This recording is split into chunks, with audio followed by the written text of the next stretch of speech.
Christophe Leparc, bonjour. Bonjour. Comment se déroulera la prochaine journée, la journée digitale RH prévue le 15 octobre prochain?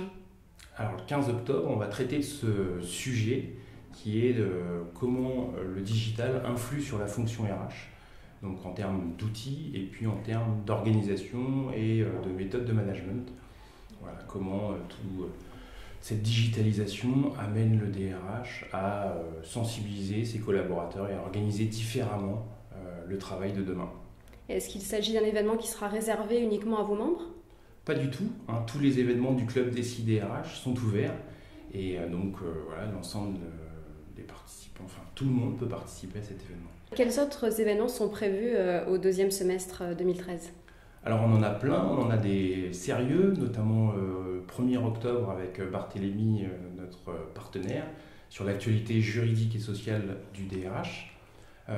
On a notre anniversaire où on fêtera nos 6 ans lors d'un karaoké.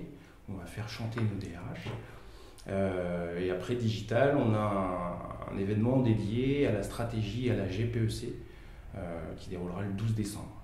Est-ce que c'est un peu la vocation aussi de DRH d'allier le côté très professionnel, très pro, avec le côté festif aussi un petit peu?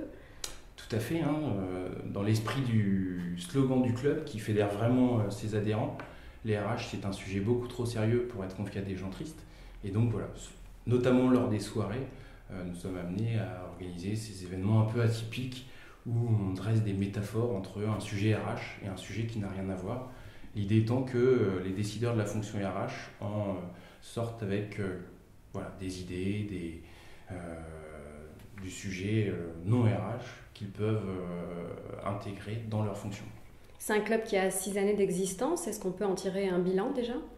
Oui, un bilan positif en termes d'esprit. Voilà, tout ce qu'on a organisé a été plébiscité par les membres. On a cette vocation aussi de mixer les profils, hein, donc des RH, publics, privés, des armées, des hôpitaux. Et je crois qu'aujourd'hui, on a voilà, des participants d'un petit peu tous les horizons, avec l'an passé, un événement qui a marqué l'histoire du club, c'est la nomination de notre président, l'amiral Olivier Lajousse, DRH de l'année. Votre modèle économique, pour en parler, quel est-il? Alors il est un peu compliqué parce qu'on a fait une promesse à nos membres de les préserver de la pression commerciale des vilains consultants et que donc voilà, on est assez mauvais dans la recherche de sponsors et qu'il y a cette équation un peu difficile à travailler. Puisque c'est ça votre vocation, on peut réellement parler des RH autrement, différemment? Oui, et il faut. Les RH, c'est une fonction vraiment noble et qui est très importante dans l'actualité d'une organisation. Malheureusement, voilà, par formation, par culture, les DRH sont de mauvais communicants et souvent on stigmatise la fonction plutôt que de la valoriser. Et donc voilà, en mettant un peu de fun, de sourire et d'énergie, on espère contribuer un petit peu au changement de cette image. Oui, c'est ça l'objectif, c'est qu'ils soient moins solitaires, qu'ils aient l'impression d'appartenir à une fédération, d'être ensemble.